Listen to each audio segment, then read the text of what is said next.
Hello everyone, my name is Guillaume Lapôtre, and today we will discuss about how we secure games at Ubisoft through a fictional case study. I do the presentation with Maxime Raynaud. Hello. Quick introduction for us. So Guillaume Lapôtre, I'm a game security manager, leading a team of game security analysts and security researchers, where their mandate is mostly about securing games, making sure that we secure them the best we can before the release and even after. Joined Ubisoft in 2014. I have IT engineering education. Then I did a bit of consulting in a couple of banks to finally switch industries to focus on how to apply security efficiently onto games. Okay, I'm Maxime Raynaud. I'm a game security programmer, so I'm part of an engineering team that we will introduce later on.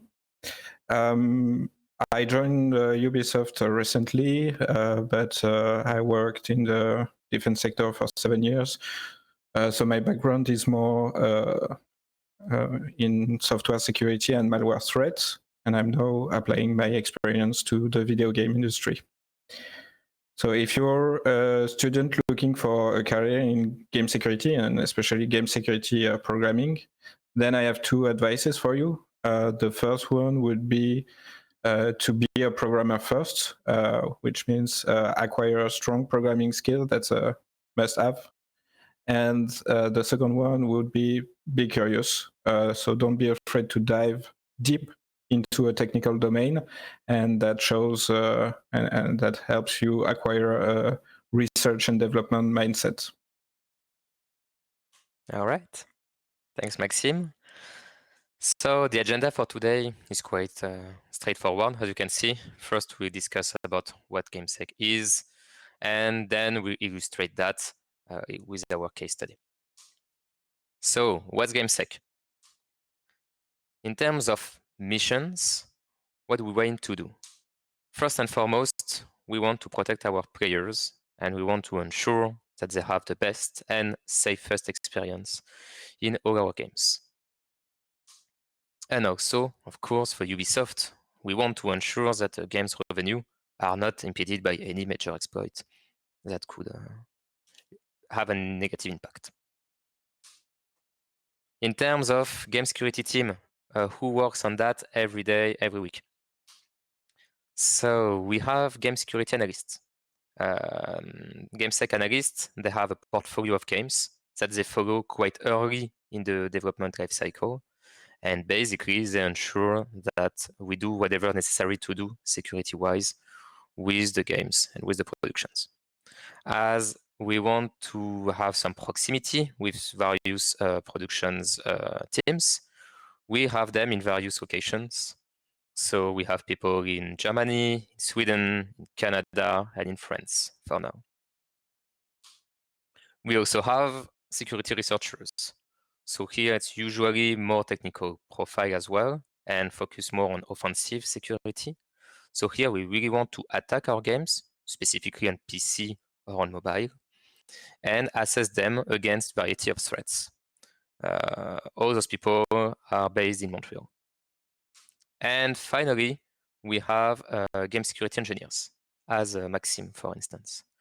GameSec engineers, they will provide software components that you can integrate directly within your PC build, for instance, to protect it against various threats. And for these teams, they are based in Germany and in Canada. And the game security team, it's part of a bigger department, which is the security and risk department, which is about 100 people nowadays within Ubisoft worldwide. And we have various profiles that will give us a hand also at securing our games with their expertise.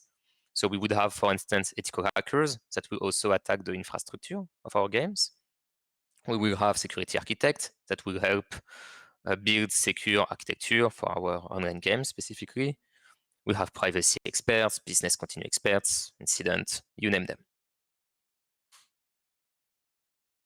Okay, so now let's dive into our case study. Today, I'm happy to introduce you to Battle Royale Submarine Simulator. First disclaimer, I promise you it's not a game that Ubisoft will release soon, as far as I know, at least. So it's really just an example for today. In terms of fantasy, what do we have? It will be a worldwide climate change, we will have global heating, and basically oceans will evaporate. Meaning that all the countries worldwide will build a huge submarine fleet and scout the oceans for various treasures that are still hidden in the ocean. So they want to scavenge everything before oceans disappear, basically. In terms of game loop, what do we have? We want the game to be highly multiplayer. You want to have tons of players in all the oceans, roaming the oceans at the same time. We want to be player versus player. So we want players to fight against each other for the loot and for the pirate chests, etc. And finally, we want it to be very loot-based centric. So we want people to go and hunt for specific chests and get cool loot, be able to customize their submarines with that, to get good weapons, good defense, and so on and so forth. Okay, so what I presented you was roughly the project mandate about what we want to do.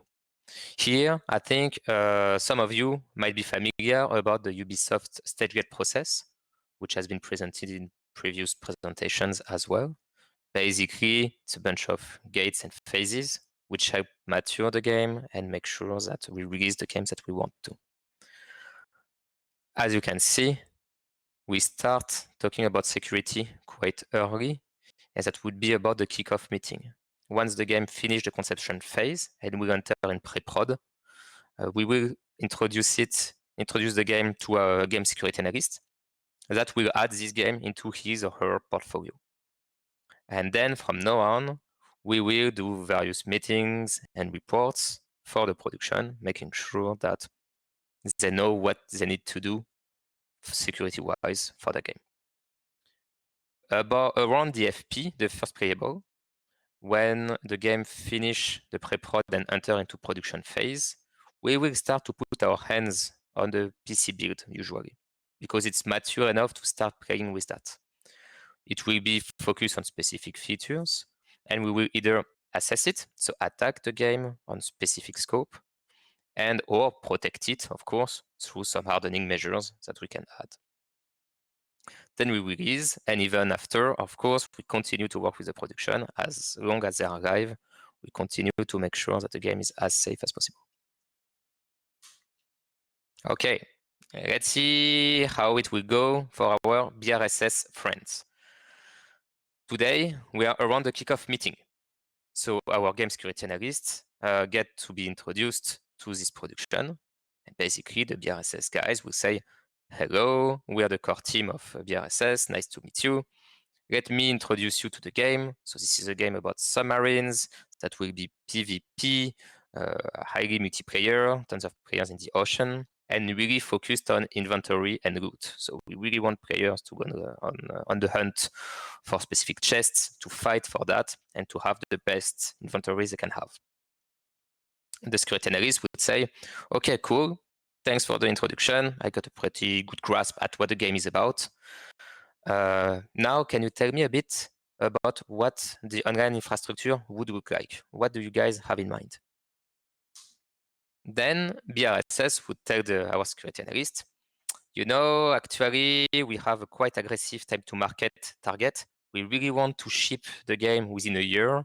So we needed to do some quite easy or simplistic online architecture. So we want the game to be fully authoritative client-side, and it's mostly peer-to-peer. All the players talk to each other. Everyone is authoritative on their own actions. And basically, that's the quickest that we could do. Here, you might see me coming. Actually, they might have high risk of cheats at launch. So our game security analysts would already raise a flag and tell to the productions, you know, you guys, you might be quite optimistic about that, because if you really do that with a fully peer-to-peer game, everyone is authoritative on their own action, the game will be cheated day one. You will start to see submarines flying in the sky. You will start to see players looting every chest at once. And basically, the game won't be fun for our players. So we need to change some things. What it means is that then, after the first meeting, a bunch of other meetings are planned with game security analysts, but also security architects, security researchers, and appropriate people within the production to discuss regarding how to better design this game in a more resilient way. Conclusions are that finally BRSS will have dedicated servers where they will run most of the sensitive gameplay system, and also the routing, which is very crucial to this game, will now be server authoritative. As a player, whenever I will encounter a chest, I will just do a request to some server to say, get me loot, and the servers will provide me the loot that I deserve. Cool. Now we are in much better shape already for our game. So we are more confident that the game will ship in a more resilient way. Cool, good news. Now we are a bit later in the project. Let's say 1 year pass in between the kickoff meeting and the first playable. Our security analyst decides to involve our ethical hackers for a first assessment and scope the assessment around this new REST API, which is about the routing service. Since now they have it server-side, basically the game client on your PC, for instance, will talk to this REST API to request a route whenever you try to open a chest. Bad luck for us, let's say, this API is vulnerable, meaning that our ethical hackers managed to upload some malicious JSON file, which got executed server-side, and they managed to gain control on this server. Quite bad for Ubisoft, since now we have attackers onto our online service. The good news, though, is that it was our own ethical hackers. It's not something which was discovered externally. And we are on the FP, so we still have room to fix this before the release. What we did is that we issue a technical report, we discuss that with the production, and finally, online engineers will add some input sanitization to this API. And now this API is secured. Good news, we caught it in time. Still around the FP, roughly at the same time, our security analyst also plan another kind of assessment focused on the game client, so really on your PC game here. For that, we will involve our security researchers that will try to attack the game. The scope that was defined was about the inventory system. Now the inventory should be hardened and nothing should be really client-side authoritative. So we want to make sure it's really as it should be.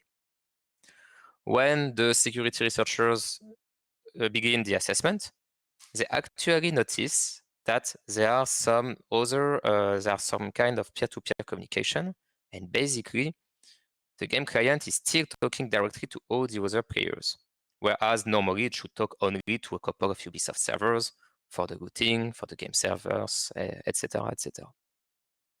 So the security researchers decides to add this part into the scope of the assessment. They understand that actually it's about a VoIP, a voice over IP solution, and it's for voice chat between players. And this solution is still peer-to-peer. Bad luck, here it brings also some serious privacy concerns, since as a player or as a potential attacker, I now know all the IPs of all the players, so I can try to DOS them, for instance, or to prevent them from playing. And also, this protocol, this VoIP protocol, was vulnerable. So we found the critical vulnerabilities, which gives us a remote code execution, meaning that as an attacker, I could execute whatever I want on the other PC of another players. Of course, bringing also quite some privacy concerns. Once that was discovered, a red flag is raised, and basically our security analysts discuss that with the production, security researchers, but also privacy specialists in that case, to see how we can fix that. What was decided is that finally, we won't use this custom VoIP protocol and use a more robust one that we will integrate into the game. And all the voice chat would be routed through some Ubisoft proxy, so that we have no more peer-to-peer connection whatsoever. Good news, the game is once again in a much better shape.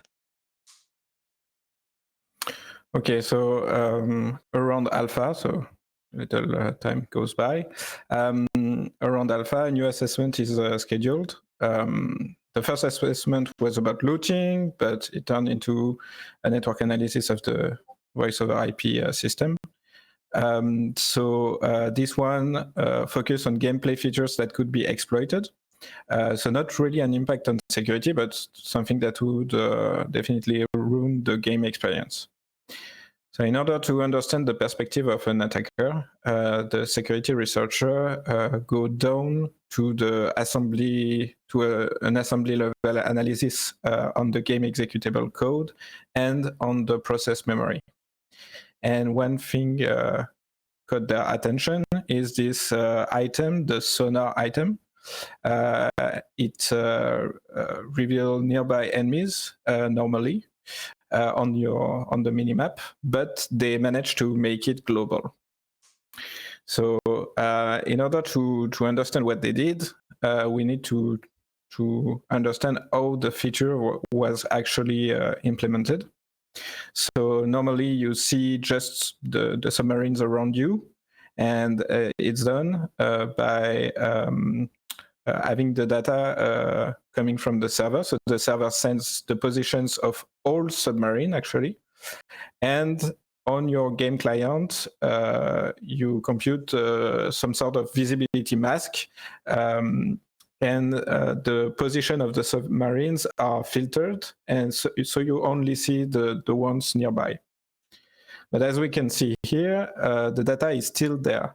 So you receive that data from the server, and the data is still in the memory of your game. And what the security researchers did was just harvest the positions of the submarines in memory and display an overlay on top of the normal minimap to show all the submarines. And this is a very common vulnerability, and it is known as a map hack. The fix would normally be that the server only sends the positions of the nearby submarines. So this would be the normal fix. The thing is, actually computing the visibility mask field, if you will, requires some CPU. And because, for example, like you have to take into account the wave propagation, the topology of the terrain, and so on. And so this is expensive to compute, and it does not scale, right? Because our submarine game is supposed to have a lot of players at the same time, I mean, and the server cannot compute this visibility mask for all players. So it's a design flaw, you would say. So it's not an easy fix. So what do we do then? Well, here comes the mitigation and anti-cheat technology. So this is my day-to-day job. And when you can fix a vulnerability, you want to make it harder to exploit. And maybe you want to catch also people exploiting it. So in order to mitigate this vulnerability, the game security engineers create a secure minimap library. So it's a library, so it could be applied to all games that have the same construct. And what it will do is the data will still be here, as you can see, like with the red and blue dots. The data will still be here, but it will be obfuscated. And that means that it will the secure minimap library will make it obscure, hard to retrieve. So in short, hide it under some algorithm, and that's where you need to get creative. So you need to create a complex maze where the attackers would get lost. And as we believe in layered protections, so meaning that we want to stack protection on top of each other to increase the entry-level barrier to hack our games, and also exhaust the motivation of attackers, we add a third-party client side on top to prevent and detect any game access or modification. So here the goal is to create some synergy between our new library and the third-party detection software. So we want the secure minimap library to be defeated by some software that is vulnerable to anti-cheat detection. So the library is integrated, the risk is mitigated. Thanks to all the assessments, the previous assessments, all the vulnerabilities are now fixed, so we are ready to ship. So we shipped the game. Congratulations, Guillaume. Thank you. 2 weeks later, we are monitoring issues from the community, and we are attentive to known active cheats, and we notice a minimap hack is prevalent and greatly impact our players. So apparently the secure minimap library is not enough to stop cheat makers from harvesting positions. So then we form a task force with all game security actors and leverage our research and development background work to make the library more resilient. So this is a classic cat and mouse game, and the process will repeat eventually. The secure minimap library improved while not impacting performance. So this is very challenging at times. We release a game patch, and so the issue is fixed, but a future big release awaits. All right. Thank you, Maxime. So now we are at season 2, roughly 3 months post-release. Our game security analyst will meet once again with the production to get some update. And basically, BRSS will tell our security analyst that they will bring a new game modes with 3 gates this time, meaning that we will now have those huge boats roaming the ocean, going on hunts for treasures as well, and on hunt for all the submarines that are below the ocean. What does it mean for us? It means that it's considered as a major core game loop update, because now we are back to square one and understand what is this new gameplay system, how it will interact with the submarines, etc. And basically the story continues. We want to secure that and to involve all the actors we mentioned before, and we continue. Thanks everyone. A couple of takeaways that we wanted to bundle here. It's really that game security starts early in the game life cycle. It's something that you really want to think of from the game design. It's not just a matter of adding some anti-cheat solution on top of your game at the end. You won't be able to make a fun game on the long run. Various things could go wrong. It could be insecure game design, as we mentioned, insecure online infrastructure, the game client could be exposed to some critical vulnerabilities, things like that. In terms of game client hardening, as Maxime explained, it's not just about putting everything server-side, even if that would be our wildest dream. Technically speaking, it's usually not trivial to do that. You would have immensely complex servers sometimes, and we just can't do that. So we still need to have things on the game client that could be sensitive, as that's where basically security engineers could help to protect it. And then when we are live, game security is a perpetual cat and mouse game. We will always release new protections that will eventually get bypassed or detected. The goal for us then is to detect that as soon as possible and to be able to iterate to propose new protections. Thank you. In terms of contact, if you have any questions regarding game security or the whole Ubisoft security department, feel free to contact Olivier Amar from our talent acquisition team. Thanks, everyone.